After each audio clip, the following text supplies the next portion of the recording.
Pues hermanos, les voy a invitar a que abran sus Biblias en el libro de Juan. Estamos en esta serie en Juan capítulo 16, versículo 25 al 33. Esta serie llamada El aposento alto, 6 palabras que no puedes olvidar. 6 palabras que no puedes olvidar. El día de hoy tenemos la palabra paz. La palabra paz. Y vamos a estar viendo eso desde el capítulo 16 de Juan, los versículos 25 al 33. Y vamos a pedirle al Señor pues que hable en nuestras vidas. Tengamos nuestros oídos abiertos, nuestro corazón esté dispuesto a escuchar lo que el Señor tiene para nosotros. Hermanos, hay cosas que nos pueden quitar la paz. ¿Está de acuerdo conmigo? Tenemos una paz que el Señor nos ha dado porque cuando hemos venido a ser hijos de Él y que Él ha entrado en nosotros por su Santo Espíritu, hemos sido sellados por su Espíritu. Sabemos que hemos recibido una paz que andábamos buscando por todo lugar y en muchas cosas diferentes. Pero cuando venimos al Señor, podemos nosotros disfrutar genuinamente de una paz que solamente Dios nos puede dar. Pero nuestro caminar, hermanos, hay veces que pasamos por situaciones en que son situaciones de aflicción, en la que la paz pareciera como que momentáneamente, temporalmente se nos escapa. Y tenemos aflicciones en nuestra vida. Hay cosas que ni siquiera podemos decirle aflicciones. Por ejemplo, le voy a platicar que esa semana, durante un día de la semana, yo perdí el sueño. Como usted sabe, tuvimos al pastor doctor David Ormachea la semana pasada en la conferencia de matrimonios, la conferencia matrimonial.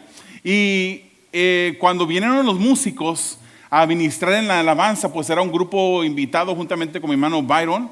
Y movieron el piano de aquí y me llama el director de audiovisual de la iglesia y me dice que se habían quebrado unos ganchos donde estaba enganchado los cables, que quien había movido el piano. Y yo dije, wow, entonces le van a decir al supervisor, me va a llamar el supervisor.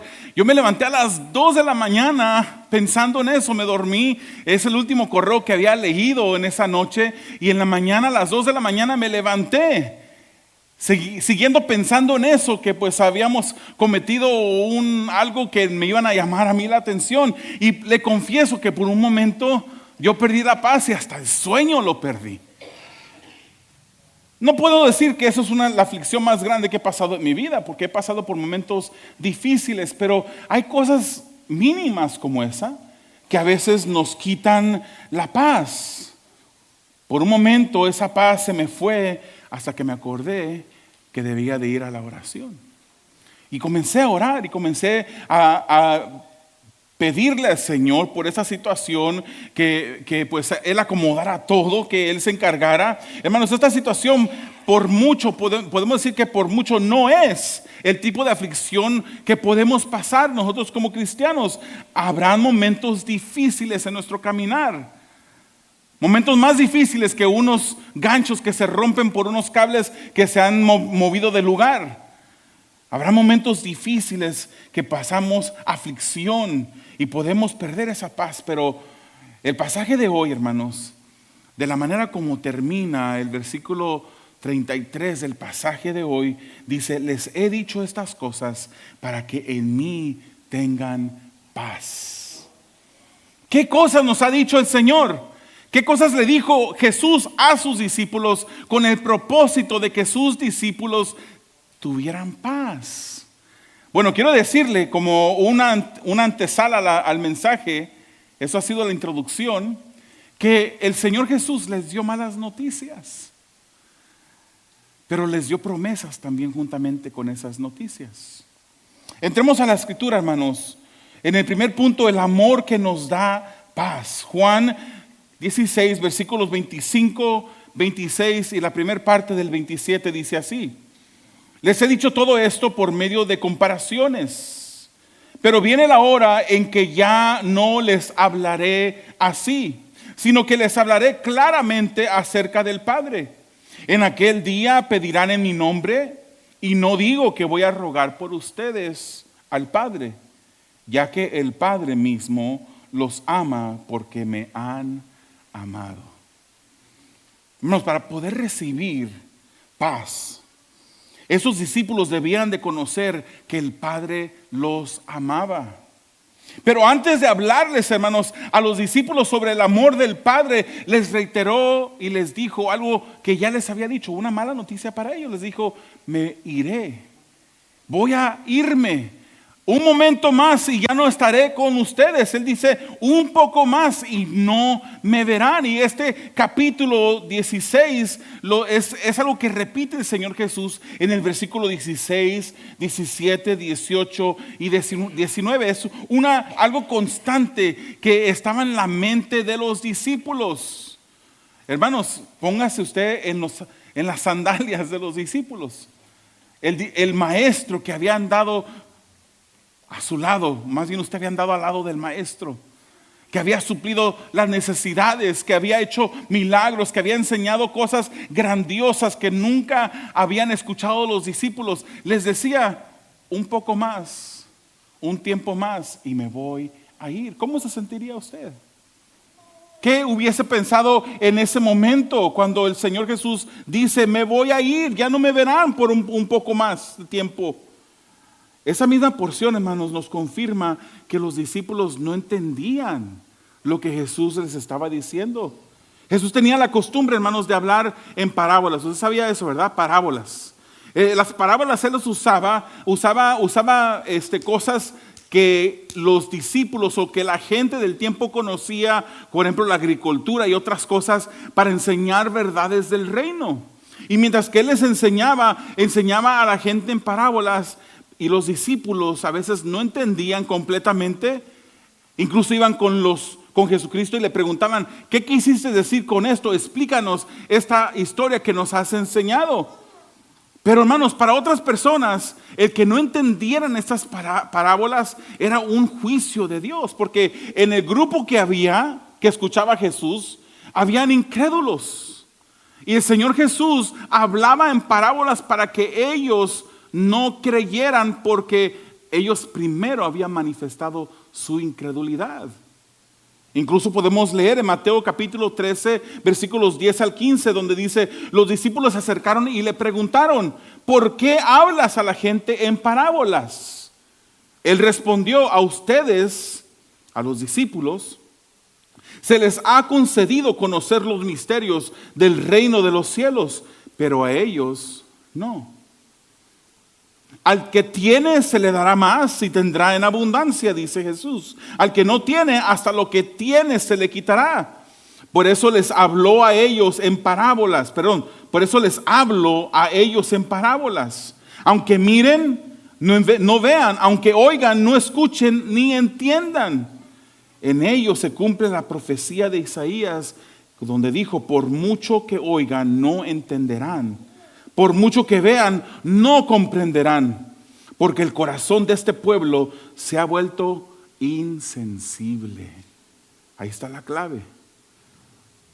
El corazón del pueblo se había vuelto insensible. Se les han tapado los oídos y se les han cerrado los ojos. De lo contrario, verían con los ojos, oirían con los oídos, entenderían con el corazón, se arrepentirían y yo los sanaría. Pero este pueblo estaba insensible.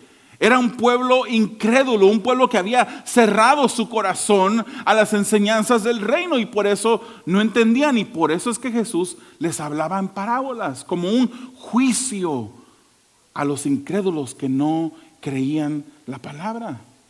Los incrédulos no entendieron lo que Jesús decía. Pero también los discípulos, hermanos, no entendían a totalidad, o como dicen por ahí en El Salvador, no entendían a cabalidad las parábolas y los sucesos hasta después de que Jesucristo ascendió a los cielos.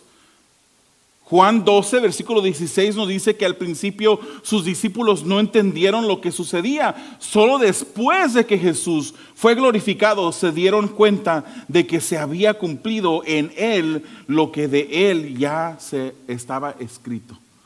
A un momento después, cuando el Señor subió y ascendió al cielo, fue cuando estos discípulos se dieron cuenta de todo lo que se había escrito y cómo Jesucristo había venido a cumplir lo que se había escrito de Él en los profetas en el Antiguo Testamento. Hermanos, la hora venía cuando estos discípulos de Jesús entenderían lo que Él hablaba y lo entenderían completamente. Usted sabe el relato de Pentecostés. En Hechos capítulo 2, cuando el Espíritu Santo vino, y el Espíritu Santo vino enviado por el Hijo. Así lo dice Juan 15 y Juan 16, que Él enviaría, Él rogaría, Él enviaría también al Espíritu Santo. Y lo que no entendían lo iban a entender claramente. Y les dice a los discípulos aquí, en aquel día pedirán en mi nombre, pero no pedirán a Jesús. Ellos iban a ir directamente con el Padre y pedirle al Padre en el nombre de Jesús las cosas. No era para que Jesús les rogara, no era como que iban a tener que pasar por Jesús primero para que Jesús entonces llevara el mensaje al Padre, sino que iban a pedir directamente al Padre en el nombre de Jesús. ¿Qué privilegio tenemos nosotros, hermanos? Que las Escrituras nos dicen que podemos entrar confiadamente. A mí me gusta en inglés como dice, we can come in boldly. Con una confianza entera de que estamos entrando ante la recámara de nuestro Padre Celestial para expresarle nuestras necesidades y pedirle a Él cuando estamos en aflicción. Tenemos esa herramienta que el Señor, ese instrumento de la oración que el Señor nos ha dejado, pero lamentablemente hoy en día es un instrumento poco usado dentro de la iglesia. Cuando pasamos por aflicción, lo primero que pensamos es mejor llamar a un abogado o llamarle a una persona, oye, ¿no sabes de algún abogado que me puedas referir? O llamamos al familiar, a alguien que conocemos, al patrón que sabemos tiene dinero y a lo mejor nos puede prestar, hacer un préstamo. Y no vamos a Dios. Cuando Dios, hermanos, está siempre dispuesto. A las 2 de la mañana, cuando yo me desperté, pensando en este correo electrónico que había leído y preocupado, estaba el Señor dispuesto a escucharme cuando yo fui a Él en oración. Él estaba dispuesto. El Hijo, hermanos, es la puerta al oído del Padre. Él es la puerta al oído del Padre. El Padre también ama a aquellos que aman a su Hijo. Juan 14:23 dice, le contestó Jesús, el que me ama obedecerá mi palabra y mi Padre lo amará. Hermanos, esto habla de una conversión, esto habla de una regeneración por medio del Espíritu Santo en nuestras vidas. Nosotros sin el Espíritu Santo no podemos obedecer la palabra de Dios. Sin ser regenerados no podemos obedecer lo que la palabra nos dice que el Padre quiere que nosotros hagamos. Entonces cuando el Espíritu Santo ha venido, somos sus discípulos y obedecemos su palabra y el Padre nos ama. El Padre ama a sus hijos, hermanos. Y dice la Escritura, vendremos a Él y haremos nuestra morada en Él. En el Antiguo Testamento el Espíritu Santo obraba y operaba en la tierra. Él es el que movió a los diferentes profetas a hablar, el que movió a los jueces a poder cumplir con hazañas que eran grandísimas, a personas que Él llamó para dirigir a su pueblo en la batalla. El Espíritu Santo estaba obrando en esta tierra, pero el Espíritu Santo nunca vivió dentro de aquellos que creyeron. Abraham, aún siendo el padre de la fe, nunca tuvo el privilegio de tener al Espíritu Santo viviendo dentro de él. No es hasta Pentecostés, hasta en Hechos capítulo 2, cuando viene el Espíritu Santo y habita dentro del creyente. Y porque el Espíritu Santo habita en nosotros, hermanos, el amor que tenemos por el Hijo mueve al Padre a obrar de acuerdo a su voluntad para nuestro bien. Nosotros confiamos y nos apoyamos en la voluntad del Padre. Nosotros no declaramos, nosotros no decretamos, Nosotros no usamos esas cosas para dizque doblegar o doblarle el brazo al Señor para que el Señor no tenga de otra más que hacer lo que uno quiere. No, el Señor hace su voluntad. Y su voluntad, hermanos, ha de reinar en esta tierra y en nuestras vidas. El discípulo de Jesús, hermanos, le obedece a Él porque le ama. Y el que no conoce a Dios no se esfuerza por obedecerle. A lo mejor usted tiene algún familiar, algún vecino que usted ya hasta cansado está de estarle platicando de Jesús, estarle presentando el evangelio. Y esa persona sigue muerta en sus delitos y pecados. En esa persona no hay necesidad de obedecer.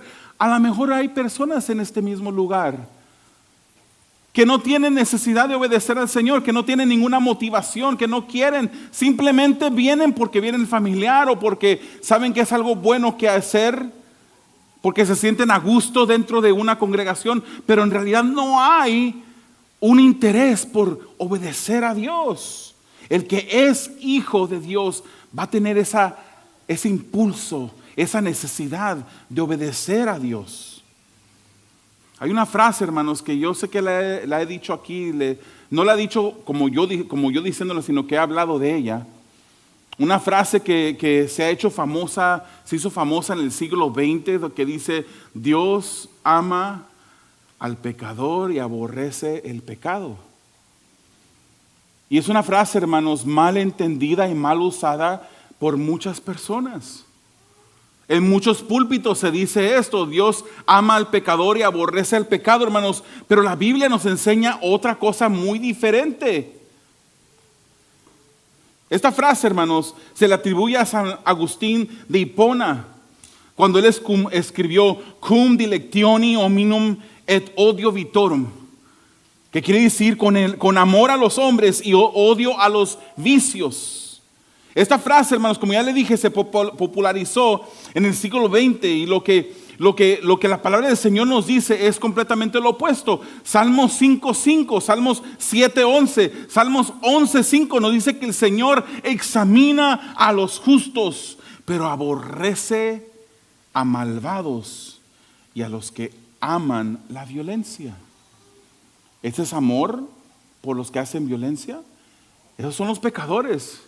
El Señor en verdad ama a esos que pecan como ama a sus hijos. No podemos decir que el Señor ama a los pecadores y aborrece el pecado, porque si lo decimos y lo creemos y lo declaramos con nuestros labios, estamos contradiciendo lo que la Biblia dice, hermanos. La palabra del Señor dice que el pecador está continuamente enemistado con Dios. Cuando Dios dice que el juicio vendrá para aquellos que pecan, para aquellos que no aman su ley, no está diciendo voy a enviar al pecado al infierno, sino que Él enviará al pecador no arrepentido al infierno. Esa es la realidad de las Escrituras. Sabemos, hermanos, que Dios es amor. No podemos decir que Dios no es amor, porque también estaríamos contradiciendo las Escrituras. Dios es amor. Dios demuestra amor por los suyos, y también hay escrituras que nos dicen que Dios se ha portado de una manera amorosa para con el mundo. Entonces, ¿cómo reconciliamos las dos cosas? El pecador está enemistado, Dios está airado, de acuerdo a las escrituras, con el pecador, pero en su amor Él ofrece a su Hijo para que todo el que crea en Él no se pierda, dice las escrituras. Así como, hermanos, yo amo a mis hijos, yo puedo tener amor también por una persona que yo no conozco y demostrarle amor mientras que yo me tomo mi tiempo para a lo mejor bajarme del carro y acercarme a esa persona y extenderle el mensaje del evangelio. Eso es un acto amoroso. Yo puedo demostrarle amor a eso, pero yo le voy a decir una cosa. Seré hipócrita yo decirle a usted, yo amo a esa persona que nunca he conocido igual que como amo a mis hijos. No es lo mismo. No es lo mismo. Yo amo más a mis hijos que a los inconversos. Los amo de una manera diferente. Hermanos, cuando vemos en Juan 3:16 el amor que se expresa hacia el mundo, en Juan 3:16 vemos esa palabra de agapao. Eso es un afecto de voluntad. O sea, Dios muestra una voluntad afectuosa para con el mundo, en que Él envía a su Hijo, abriendo una puerta para salvación para todo aquel que cree, que no se pierda, sino que tenga vida eterna. Esa es una voluntad afectuosa. Pero para los suyos, hermanos, el amor que usa aquí en el versículo 27 del pasaje de hoy, usa la palabra fileo. Hermanos, a mí me encanta el griego, porque el griego es tan específico. En griego hay más de un tipo de amor, una palabra para amor. Nosotros decimos amor y podemos estar refiriéndonos a diferentes tipos de amor, pero en griego es tan específico que está agapao, ágape, está fileo, están otros tipos de amor que son más específicos y significan algo diferente. Cuando en el versículo 27 las escrituras nos dice que a sus discípulos Dios los ama, está usando la palabra fileo. Esto es un afecto profundo, un afecto bondadoso, especial por aquellos que son sus hijos. Entonces escuchamos esa frase: Dios ama al pecador y aborrece al pecado. Por lo menos deberíamos de aprender a mirar esa frase diferente y entender que Dios no está contento con el pecador, que el Dios va a ejercer su juicio sobre el pecador en el día final. Un pecador al que se le dice que Dios lo ama, hermanos. Imagínense. Si yo le digo a todos ustedes, aunque no sean cristianos, Dios los ama, ¿qué voluntad, qué razón, qué motivación tiene usted para venir a Jesús? Si ya Dios lo ama, sigue viviendo tu vida como la estás viviendo. Sigue en el pecado que estás viviendo, que al cabo Dios te ama. Hermanos, eso sería cruel de mi parte decirles yo a ustedes y dejarlos en su pecado, dejarles vivir como están viviendo y no decirles lo que la palabra del Señor los dice. A los discípulos de Jesús, Jesús les dice: tengan paz en el amor del Padre al cual podían ir directamente. Usted puede tener paz en medio de la aflicción, hermanos. Por el amor que hemos recibido de parte del Padre podemos tener paz. ¿Cuántos están pasando por aflicción? Solamente hay dos tipos de cristianos: aquellos que están pasando por una aflicción en este momento, y los otros, la otra mitad o la otra parte va a pasar por aflicción.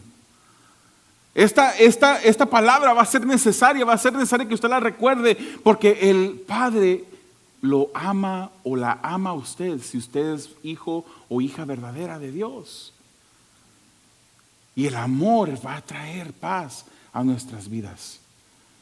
Pasamos por aflicción, hermanos, pero miramos a Él para que nuestra paz se fortalezca. Y eso no quiere decir que el Señor nos va a librar inmediatamente de la aflicción. Cuando me levanté a las 2 de la mañana, yo empecé a orar y sentí un alivio, hermanos. Yo sé que esa conversación todavía viene, porque apenas no he visto al director todavía. Iba a venir hoy antes del servicio a hablar conmigo. No lo he visto, Dios no le permitió que llegara. Yo sé que yo voy a platicar con él y voy a tener que platicar con él, pero todo está bien. Dios está en control. Dios usó, hermanos, la conferencia de una manera tan bonita que los que no vinieron se perdieron, hermanos. ¿Cómo es posible que algunos no pudieron porque trabajan, etcétera, pero algunos, pudiendo venir, no quisieron venir, no quisieron registrarse? ¿Cómo es posible, hermanos, que no seamos capaces de invertir en nuestro matrimonio? El invertir en un tiempo como este, hermanos, especialmente, yo puedo decir que yo he ido a muchas conferencias matrimoniales, pero esta conferencia Dios la usó de una manera especial. Y hubiese sido una buena inversión para todos aquellos que no vinieron. Es que a veces no ponemos las prioridades correctas en nuestras vidas. Repito, sé que algunas personas no vinieron porque no pudieron. A lo mejor algunas personas no tuvieron con qué pagar. Pero pues hubiesen, para la próxima, acérquese a mí y pregunte sobre eso. No tenga vergüenza. Hermanos, segundo punto, la fe que nos mantiene en paz. La fe que nos mantiene en paz. Sigamos leyendo el versículo 27. Dice así: y han creído que yo he venido de parte de Dios. Salí del Padre y vine al mundo. Ahora dejo de nuevo el mundo y vuelvo al Padre. Ahora sí estás hablando directamente, sin vueltas ni rodeos, dijeron sus discípulos. Ya podemos ver que sabes todas las cosas. Ni siquiera necesitas que nadie te diga preguntas, porque por esto creemos que saliste de Dios. ¿Ahora creen?, contestó Jesús. Miren que viene la hora, y ya es la hora, en que ustedes serán dispersados, cada uno se irá a su propia casa y a mí me dejarán solo. Sin embargo, solo no estoy, dijo Jesús, porque el Padre está conmigo. Para poder mantenerse en paz, hermanos, estos discípulos debían seguir creyendo en Jesús. Creer, hermanos, es fe. Debían seguir creciendo en su fe. El amar al Hijo es creer. Tener fe sabiendo que el Hijo salió del Padre, que el Hijo es también divino. Juan capítulo 1, versículo 1 dice que en el principio era el Verbo y el Verbo estaba con Dios y el Verbo era Dios. Y si vemos más adelante en ese capítulo 1 de Juan, nos dice que este Verbo se hizo carne y habitó entre nosotros. Seguimos su gloria como del unigénito del Padre. Ese Verbo, ese Hijo existió desde la eternidad pasada. Siempre fue Dios. Y salió del Padre porque Él es divino. Juan 8:24 nos dice: por eso les he dicho que morirán en sus pecados. Esas son palabras de Jesús. Pues si no creen que yo soy el que afirmo ser, en sus pecados morirán. Jesús se identifica con ese yo soy con el cual se identificó Dios a Moisés cuando miró Moisés la zarza ardiendo que no se consumía en Éxodo capítulo 3. Él se identificó con Dios mismo. Debían tener fe de que el Hijo había venido a salvar, de acuerdo a Mateo 20:28, y ahora dejaba el mundo y se regresaba al Padre. Hermanos, parece ser que los discípulos por fin entendían, porque en el versículo 29 al 31 les dice: ahora sí estás hablando claro, Jesús, ahora sí te estamos entendiendo, ya no estás hablando con rodeos. Pero allí ellos entendían cuál era el origen, cuál era su obra de redención, que Él regresaba al Padre, que el amor del Padre era para ellos y que ellos tenían acceso al Padre. Estaban entendiendo, por fin entendían quién era Jesús, los discípulos. Pero parecía ser como que Jesús les decía que su fe debía aún de crecer más. ¿Sabe usted que Dios usa las aflicciones en nuestras vidas para hacernos crecer en fe? Cuando nosotros pasamos por aflicciones, hermanos, son oportunidades que Dios pone delante de nosotros para ver cómo Él se mueve, cómo Él obra en nuestras vidas, para ver cómo reaccionamos, hermanos. ¿Usted cree que Dios no nos conoce bien a nosotros?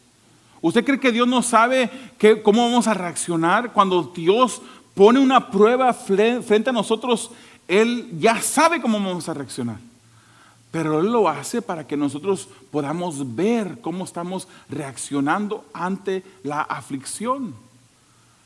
Esos momentos de aflicción, hermanos, son momentos de creer, son momentos de correr a Dios. A veces he hablado con personas, no necesariamente de esta congregación, no se ponga a pensar quién será. He hablado con personas de la congregación que les pregunto: no te he visto por varias semanas. Es que he estado pasando por unos problemas difíciles.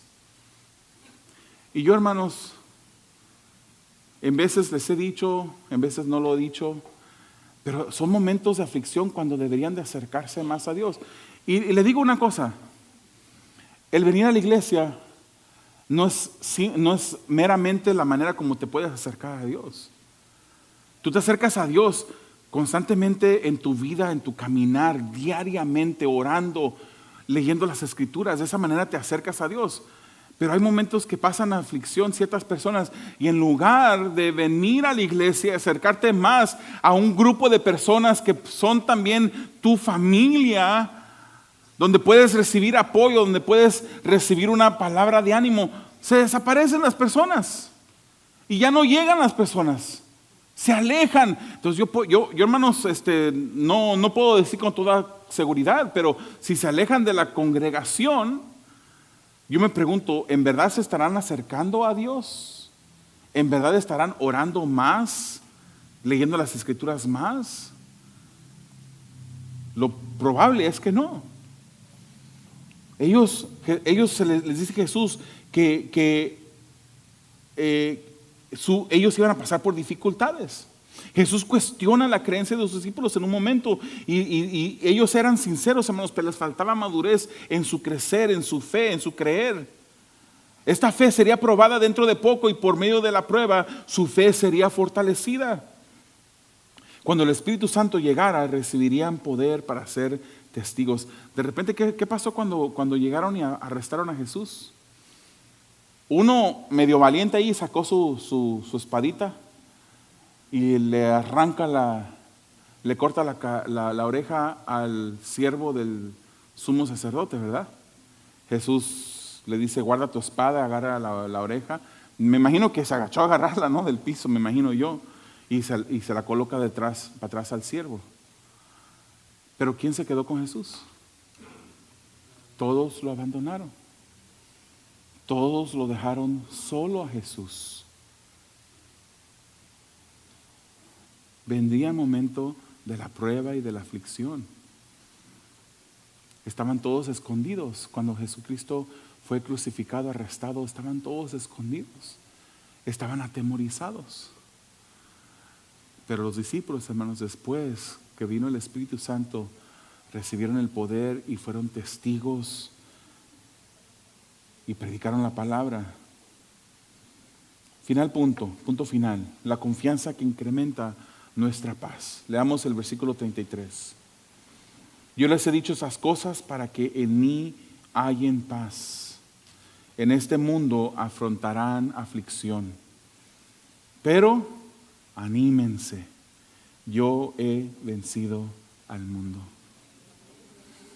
Para poder crecer en paz, hermanos, ellos debían de confiar, de creer en Jesús. Deberían de poner su confianza en Jesús. El Hijo les reveló que en el mundo iban a tener aflicción, pero les afirmó en confianza, les dio esperanza. Ya antes les había hablado sobre la aflicción. En Lucas 21, del 8 al 24, les dijo que iban a venir falsos maestros, que iban a venir guerras. Les habló de revoluciones, de nación contra nación, de reino contra reino, que iban a venir grandes terremotos, que iban a haber hambres y epidemias. Les dijo que les iban a echar la mano, que los iban a perseguir, que los iban a entregar a cárceles y que serían enjuiciados, que serían traicionados por sus padres, por sus hermanos, por sus parientes, amigos, y que algunos incluso iban a morir, les dijo. Les dijo que los odiarían por causa del nombre de Jesús. Qué buenas noticias, ¿verdad que sí? Imagínense ser un discípulo de Jesús, le dice, todo eso te va a pasar por amor a mí, porque me amas a mí, porque me sigues a mí, todo eso te va a pasar. Pero confía, ten paz. Yo ya he vencido. Hermano, aunque el libro de Juan no menciona todas estas cosas que Jesús le está diciendo en Lucas 21 es un pasaje que antecede al pasaje que estamos aquí. O sea, dígame si no iban a estar los discípulos preocupados, si iban a sentir incertidumbre, qué es lo que va a pasar con ellos. ¿Cómo es posible, hermanos, tener paz en medio de tanta aflicción, de tantas malas noticias? Hoy en día, de acuerdo a lo que está pasando en el Medio Oriente, se levantó una alarma de posibles ataques aquí en la costa oeste de California. ¿Cuántos ya hicieron su maleta para moverse de California e irse más al centro de Estados Unidos? Porque si se va muy al este, va a llegar hasta la costa este, ya también puede sufrir problemas. ¿Cuántos de ustedes ya hicieron sus maletas? No, hermanos, estamos confiados.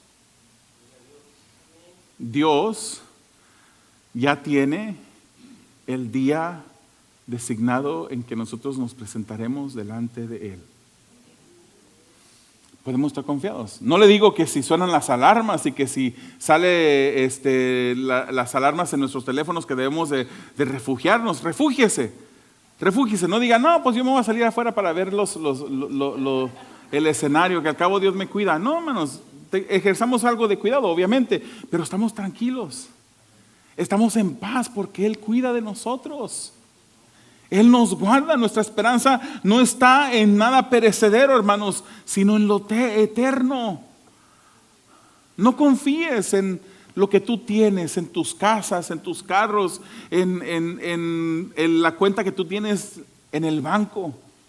No confíes en las cosas que van a perecer, hermanos, que se van a quedar aquí. Nuestra morada está en el cielo. Para allá vamos. Ese debe ser nuestro enfoque.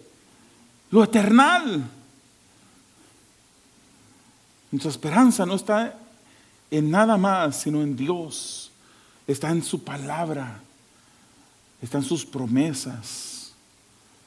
Y los discípulos murieron, hermanos, en su mayoría predicando la palabra. Después de esconderse, porque tenían miedo de la aflicción, Mateo, de acuerdo a la tradición, fue martirizado en Etiopía por causa de herida de espada.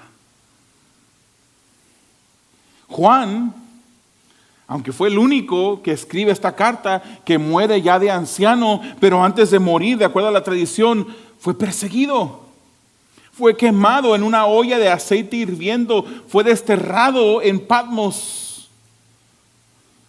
Santiago, otro discípulo de Jesús, fue arrojado del pináculo de altura de 30 metros, de un pináculo. Sobrevivió esa caída, pero luego fue golpeado hasta la muerte con un garrote. Ya no estaban escondidos.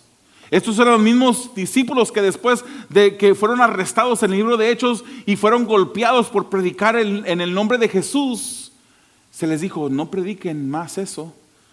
Pero salieron y dijeron, nos es menester, nos es necesario obedecer a Dios antes que los hombres, y siguieron predicando. Esos discípulos. Bartolomé, hermanos, fue martirizado a latigazos hasta la muerte por predicar a Jesús. Andrés, crucificado en Grecia después de ser azotado sangrientamente. Y al aproximarse a la cruz, él dijo, tengo mucho deseando y esperando este grato momento.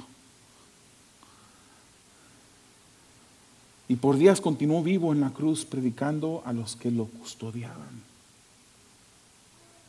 Tomás, aquel que primero había dicho, si yo no veo, no voy a creer. Él fue traspasado por una lanza en la India, de acuerdo a la tradición, durante un viaje misionero. Esos hombres, hermanos, tenían paz. Esos hombres habían entonces entendido lo que Jesús les había dicho antes de él ascender, pero lo entendieron después. Y se convirtieron, hermanos, en hombres dirigidos por el Espíritu de Dios, predicando por todo lado. En un tiempo cuando la persecución era real. Aquí tenemos la confianza, la satisfacción, la calma de que ahorita salimos, hermanos, de aquí de este servicio, nos vamos de aquí a la esquina, hasta con un autoparlante que está por ahí guardado, y predicamos y no tenemos riesgo de que nos pase lo que les pasó a los discípulos. Si acaso alguien nos pueda gritar, nos puede ofender. Pero estos discípulos de Jesús tuvieron esa paz por medio de confiar en Jesús. Iban a tener aflicciones, pero confiaron ellos que Jesús, su maestro, ya había vencido al mundo. ¿Qué confianza tienes tú? Cuando pasas por las aflicciones, ¿a quién corres? ¿Qué es lo que tú buscas? Hermanos, podemos tener paz en medio de la aflicción por la confianza que hemos recibido. Él ya venció y nosotros venceremos, hermanos. Romanos 8:37 dice: sin embargo, en todo esto somos más que vencedores por medio de aquel que nos amó. Pasamos por aflicción, pero miremos a Él para que nuestra paz sea fortalecida. Podremos tener paz porque el Padre nos ama, hermano. Porque hemos puesto nuestra fe en el Hijo y porque podemos confiar en sus promesas.